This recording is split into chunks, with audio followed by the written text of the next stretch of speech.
Demək M elektron sayı M'dəki elektron sayı A'nın elektron sayından çoxdur.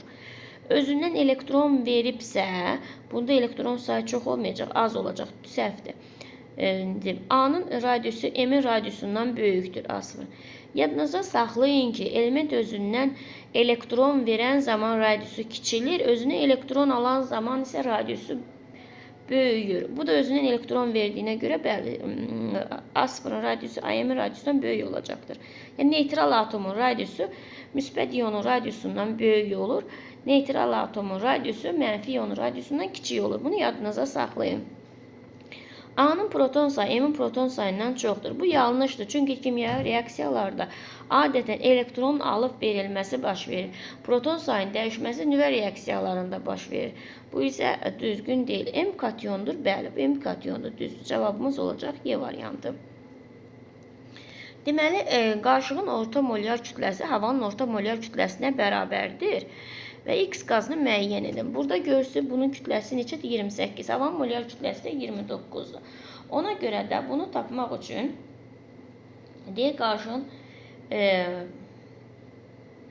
onda biz buradan yazdıqdan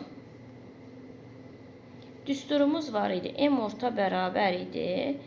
Nü1 vurulsun M1 üstə gəlinsin. Nü2 vurulsun M2. Nü1 üstə gəlinsin Nü2-yə. Buradan da yenə də gətirib onu yerinə qoyuruq. Bu hissələrdə biz onu yerinə qoysaq, buradan özümüzə yer açaq.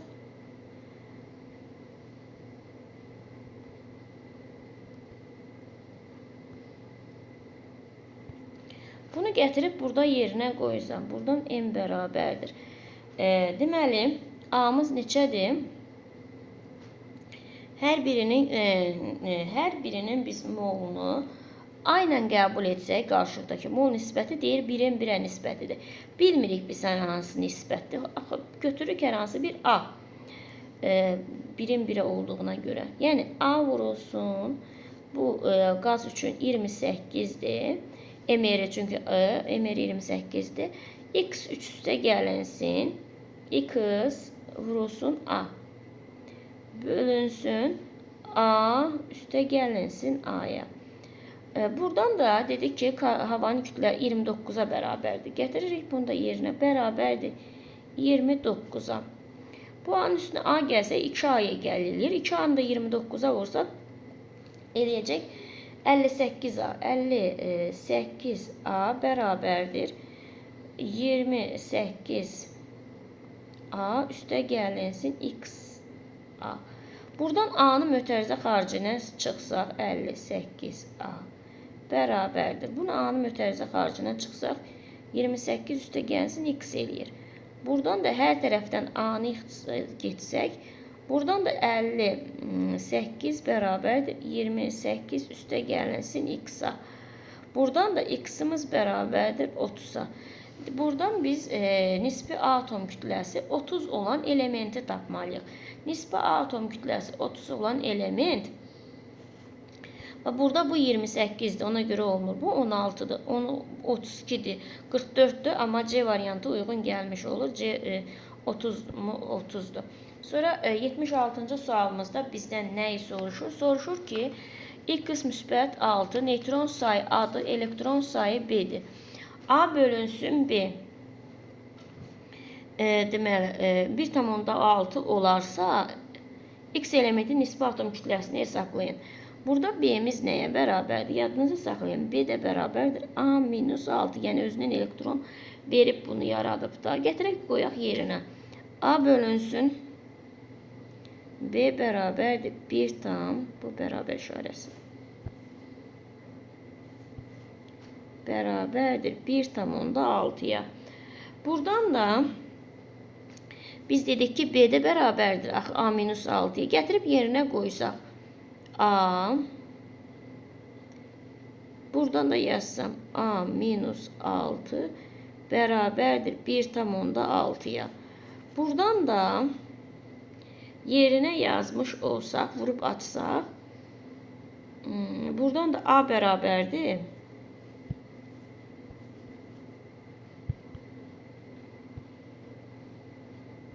A da bərabərdir. 1/6 çıxılsın 9/6-ya. Bu 1/6 A çıxılsın 9/6-ya. Buradan da A da bərabər olacaq 16. Bizdən də A-nı 16. Deməli A 16-dır. A 16-dırsa, deyir X-in neytron sayı. Yəni X elementidirsə, bu X elementidir. Bunun proton sayı da A'dır, neytron sayı da A'dır. Bu ikisinin cəmi verir kütləsində, nisbi atom kütləsi. Yəni 16-dırsa, neytron da 16, proton da 16. Neytronun, yəni A'nın 16'nın üstünə 16 gəlsə, gələcək 32. Sonra 77-ci. Dövr sistemdə əsas yarım qrup elementi olan X-in xarici energetik səviyyəsində bir tək elektronu var. Onun baş oksidinin və uçucu hidrogenli birləşmələrinin formulunu müəyyən edin. Xarici energetik səviyyəsində tək elektronu olan elementi ya birinci qrup elementidir, ya 7-ci qrup elementidir. Yadınıza saxlayın ki, birinci qrup elementini heç bir zaman uçucu hidrogenlə birləşmə əmələ gətirmir. Deməli, söhbət 7-ci qrup elementindən gedir. 7-ci qrup elementi XH tipli və oksigendən baş oksid X2O7 tipli birləşmə əmələ gətirir. Qeyri-molekulyar quruluşlu maddəni müəyyən edin. Yadınıza saxlayın ki, qeyri-molekulyar quruluşlu maddə deyilirsə, bu zaman ion, metal rabitəli və ya atom kristal qəfəsli, ion kristal, metal kristal, atom kristal qəfəsli maddələrə baxacaq. Burada hamısı qırmızı fosfor atom kristal qəfəsinə malikdir. Ona görə də Y variantı uyğun gəlmiş olur. Sonra uyğunluğu müəyyən edin. Fiziki hadisə, kimyəvi hadisə. Dəmirin paslanması kimyəvi hadisədir. Qrupu sublimasiya etməsi fiziki hadisədir. Oksigenin ozona çevrilməsi. Bu kimyəvi hadisədir. Bu da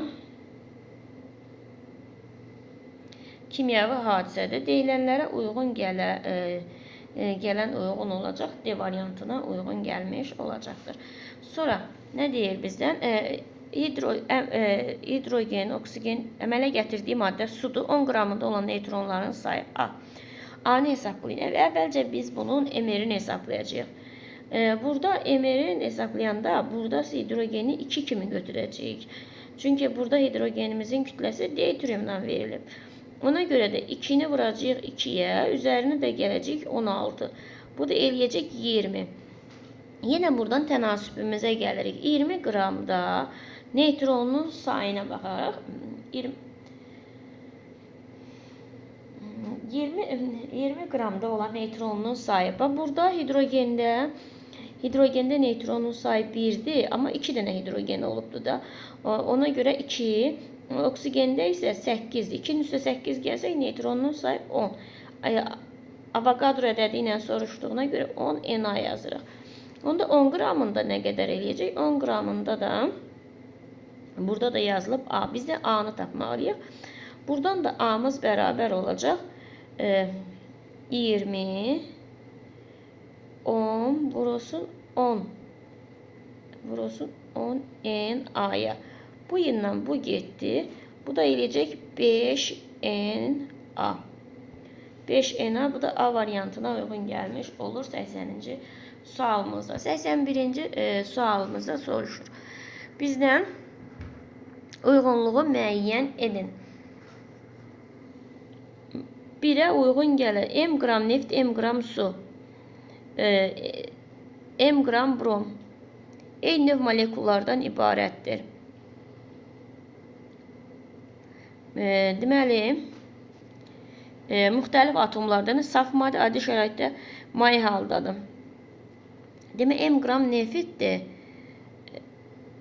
Neftə uyğun gələcək müxtəlif növ atomlardan. Çünki neft müxtəlif növ karbohidrogenlərin qarışığına uyğun gələcək. Yəni 1'ə uyğun gəlir B. 1'ə B uyğun gələcək. Sonra ikincisinə baxırıq. M qram su, M qram brom. Su da, brom da nədir? eyni növ molekullardan təşkil olunmuşdur. Yəni saf maddədir. Sonra 2'ye uygun gələcək A.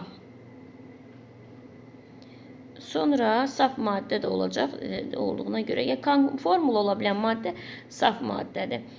Demək, adi şəraitdə maye halındadır. Adi şəraitdə maye halında olan bromdur. 3'e de uygun gələcəkdir. Deməli, cavabımız da olacaq. Buna uyğunlaşdırsaq C variantı uyğun gəlmiş olacaq 81-ci sualda. 82-ci sualımızda bizdən nə soruşur? S2P3 elektron formuna malik elementin əmələ gətirdiyi X2 tipli molekul üçün ifadələr doğru ifadələr müəyyən edin. Buradan baxan kimi görürük ki, P'də 3 dənə elektron var və bu elektronlar üçü də tək haldadır. Və bunun bu tək haldanı, bunun qarşısını almaq üçün nə edirik? Və bu elektronları ən birinci tək halda olduğuna görə bunlar birləşmə əmələ gətirirlər. Və bu birləşmələrdə bunun birləşmələrində 3 dənə tək elektronu var. Və bu 3 nöqtəni qoyuruq. Məsələn, tutalım ki, hər hansı bir X üçün yazsaq, 3 dənə nöqtə qoyuruq. Çünki xaricdə 3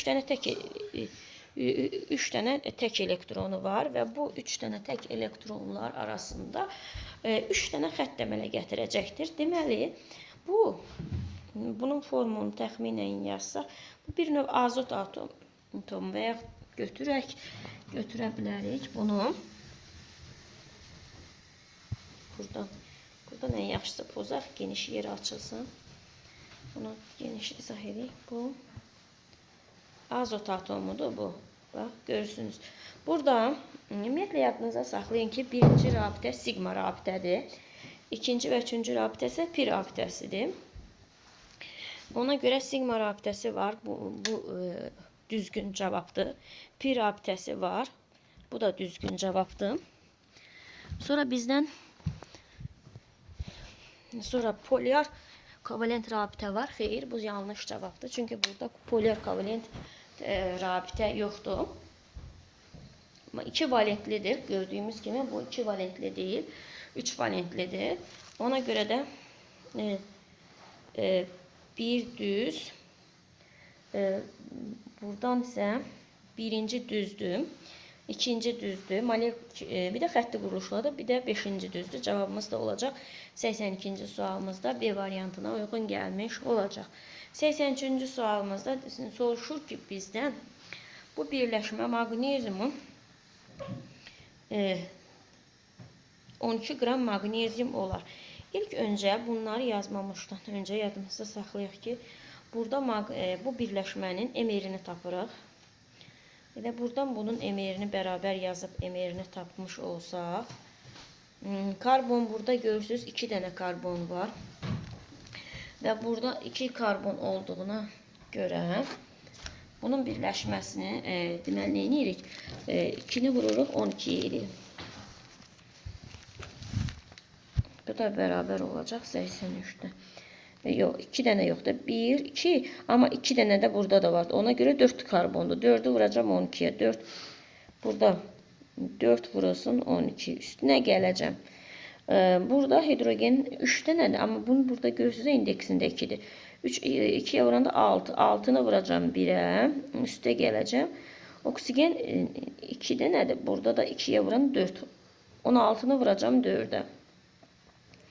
Bu da bərabərdir. Buradan da yekun olarak 48. Üstə gəlinsin 6. Üstə gəlinsin 64. Üstə də gəlinsin maqneziumun kütləsi isə burada maqneziumun kütləsini nəzərə almadıq. 24'dür. Üstə gəlinsin də 24. Buradan da yekun olarak bunun kütləsi alacaq 142. Bunların hamısını toplasaq. İndi bizdən nə soruşur? Neçə qramında 12 qram maqnezium var? 142 qramında 24 qram maqnezium varsa, x qramında da 12 qram maqneziumu x da bərabər olacaq 71. Yəni burada cavabımız olacaq 71. 84-cü sualda nə soruşur? Qeyri-metal atomları arasında baş verən reaksiya tənliyini müəyyən edin. Qeyri-metal, bak birincisi metalla qeyri-metal arasındadır. Ona görə birinci olmur. İkincisi qeyri-metal, iki qeyri-metal. Karbon da qeyri-metaldır, hidrogen də qeyri-metal. Üçüncü metalla qeyri-metal arasındadır. Bir də dördüncü, yəni cavabımız olacaq 2, 4. 85-ci sualımızda. 85-ci sualımızda bizdən nəyi soruşur? Deməli, maddədir. Ərimə temperaturu -15-dir, qaynama temperaturu müsbət 45-dir. Yəni 45 Selsidən sonra maddə olur qaz halında. O -15 Selsiyə qədər olur, maddə olur bərk halda. 15 ilə -15 ilə müsbət 45 arasında isə bu aradalıqda da olur maye halında. İndi bizdən nəyi soruşur? Temperatur 55 Selsidən -5 Selsiyə qədər azaldılır. 55 Selsiyə olur maddə qaz halında, qaynama temperaturundan yüksəkdir. Və -5 Selsiyədə isə -5 isə -15 ilə 45 arasında olur. Yəni maye halına çevrilir. Qaz halından maye halına çevriləndə molekul hərəkət sürəti artır. Xeyr, qazdan mayeye keçirsə hərəkət sürəti azalacaqdır. Doğru. Molekullara məsafə azalır. Qaz halına maye halına keçən zaman məsafə azalır. Bəli. Buxarlanma prosesi baş verir. Xeyr, buxarlanma prosesi baş verir. Kondensasiya prosesi baş verir. Bəli. Sıxlıq artır. Bu da bəli. Ona görə düzgün cavabımız 85-ci sualımızda indi 2, 4, bir də 5 olmuş olacaqdır cavabımız. Sonra keçirik 86-cı sualımıza. 86-cı sualımızda bizdən nəyi soruşur? Bizdən soruşur ki, natrium hidrinin üzərinə su gəlib, natrium hidroksid bir də hidrogen alıb. 4,8 qram natrium hidrinin artıqlanması ilə götürülmüş su ilə qarşılıqlı təsirinə neçə litr hidrogen alınır? Əmsallara baxırıq ki, ehtiyac yoxdur, əmsallar düzəldilib. Birdən baxın. Biz burada tənasüb eləyirik. Görürük ki, 24 qram natrium hidrid reaksiyaya girəndə 22,4 litr ayrılıbsa, 4,8 qram reaksiyaya girəndə də x litr alınacaq. X da buradan bərabər olacaq 4,48 litrə. 4,48 litr. 87-ci sualımıza soruşur. Deməli, uyğunluğu müəyyən əlavə olunduqda qabda olan atomların sayı. Burada oksigendir və 2 dənə x mol əlavə ediblər. Bura baxsaq, bax burada. Görürsünüz, karbon qazındakı atomların sayı 3'dür. Fluordakı 2'dir, azotdakı 4'dür, oksigendəki 3'dür, H fluordakı 2'dir. İndi bizə de deyir ki, 2 mol əlavə etsək. İndi A3'ün yazaq. A3'ün yazaq. Deməli, burada 2 idi. Oksigen axı 2 atomludur, 2'dir. Üzərinə də gəlirik. Bundan 2 mol əlavə etsək, üzərinə də gələcək 6. Cəmi olacaq 8. Əvvəlki neçə idi? 2'dir. 8'i də bölsək 2'yə, cavab verəcək 4. Yəni 4 dəfə 60 olacaq. 4 dəfə 60 olduğuna görə bu A'ya gedir. 2'yə incisinə gedir. Sonra B'yə. Bu 2'dir. B. Əvvəl burada 2 var idi. Üstlərinə gəlir. 2 mol olanda burada 4 eləyəcək. 4 molda 4 atomda əlavə etsək, atomlarının sayı 6 olacaq. Bu atomlar, əvvəlki atomun sayı da 2'dir. 6'nı 2'yə bölsək, bu zaman atomun sayı neçə dəfə artmış olacaq? 3 dəfə artacaq. Ona görə də bu da uyğun gələcək birincinə. Sonra keçirik C. 3'dür, 3, 4'dür.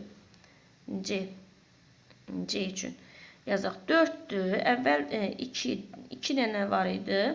4'dür. Amma 4'ü də 2'yə vursaq 8 edəcək. Çünki 2 mol x deyir axı.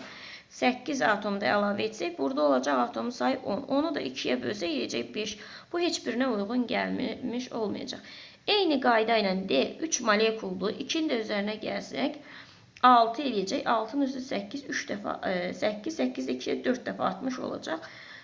Bu da 4 dəfə artma ikincinə uyğun gəlir. 2'dir. 2 mol olacaq 4 atom. Əvvəlkində də yenə Y var, yəni Y üçün də yazsaq 2'dir. H flor 2 mol eləyəcək 4 atom. Bu da eləyəcək 6 atom. Bu da bərabər olacaq 6 atomun sayı 6'ya. 6'nı da 2'yə bölsək 3 ötmüş, yəni 3 dəfə artmış olacaq. Deməli, birincinə uyğun gəldi B, Y, ikincinə uyğun gələcək A, D uyğun gəlmiş olacaq. Sizə təqdim olunan 88, 89, 90 sayılı tapşırıqların cavab kağızında yerinə yetirin. İndi bizə nə soruşur? X2 maddəsinin kütləsinin mol sayına asılı qrafiki verilmişdir. X-in nisbi atom kütləsinin və maddə elementin kütlə nisbətini müəyyən edin. Biz bura baxdıqda baxırıq ki, 0,5'i belə buradan yazım da 0,5 molumuz 7,2'dirsə 1 molumuz da bilmirik m'dir. Buradan da m'imiz bərabər olacaq 7,2 bir də bərabər olacaq. Buradan 7,2 bölünsün 0,5'e. Bunu da buna bölsək eləyəcək 144. İndi bizdən nəyi soruşur? 144. Buradan biz indi x elementinin kütləsini, bunun emeri x2, onun emeri 2x üstə gəlinsin 16 bərabərdir 144'e. Buradan da 2x bərabərdir 128'e, x də bərabər olacaq 64'e. Yəni x-imizin kütləsi 64'dür. Deyir ki, x-in nisbi atom kütləsi 64. Maddədəki elementlərin kütlə nisbəti ikincisi. Buradan x-in kütləsini tapdıq 64. 64'ü 2'ye vursak neçə edəcək? 128'in oksigenin də kütləsi 16'dır. 128'in 16'ya şəklində də yaza bilərik. Bunu ən kiçik ədədlər şəklində yazsaq, hər biri 16'ya ixtisar getdiyinə görə 8'in 1'ə nisbətində də yazmış oluruq. Yəni 128'in 16'ya və yaxud da ki 8'in 1'ə. 89-cu sualımızda soruşur. Xörək duzu su. Ayrılma üsulu A. Xörək duzu ilə suyu bilirsiniz ki, buxarlandırma üsulu ilə ayırırıq. Neftlə suyu emulsiyalardır. Emulsiyalar isə ayrıca qıf vasitəsilə ayrılır. Müxtəlif sıxlıqlı maddələri ayırmaq üçün ayrıca qıfdan istifadə olunur. Neft homogen qarışıqdır. Bunu ayırmaq üçün fraksiyalı distillə üsulundan istifadə olunur. Sonra 90-cı sualımızda. 90-cı sualımızda bizdən nəyi soruşurdu? Bizdən soruşur ki, buradan çalışıb yazaq. 40 qram kalsiumun üzərinə buradan deməli geniş yer açılsın. 40 qram kalsiumun üzərinə 40 qram kükürt əlavə edərək qızdırdıqda maddənin biri tam sərf olunur. Reaksiya sonu artıq qalan maddənin kütləsini və reaksiya məhsulunun kütləsini hesablayın. İlk öncə biz reaksiyanı yazmaq gərəkir bizə. Kalsium üstə gəlinsin kükürt. Alırıq kalsium S. Kalsium 2 valentlidir. Müsbət 2. Kükürt də binar birləşmələrdə həmişə mənfi 2 oksidaşmə dərəcəsini göstərir və bunun birləşməsi elə kalsiumuz. Kalsium nisbi atom kütləsi 40'dır. Kükürdün də 32'dir. Adətən 40'dan 32 qram kalsium 40 qram kalsiumdan 32 qram kükürt reaksiyaya girir. Bizdə də deyir ki, 40 qram kalsiumdur, 40 qram kükürtdür. Deməli, kalsiumun hamısı reaksiyaya gedəcək. Ancaq kükürtdən 40'dan çıxacaq 32'si. 8 qram kükürt artıq qalmış olacaqdır. Bizdən də nəyi soruşur? Reaksiya məhsulunun və reaksiya məhsulunun kütləsini bizə emer, kalsium, sulfit. Kalsiumunki 40'dır, kükürdünki də 32'dir. Emer də olacaq 72. Bu qədər, diqqətinizə görə sağ olun, bəyənməyi və kanalımıza abunə olmayı unutmayın.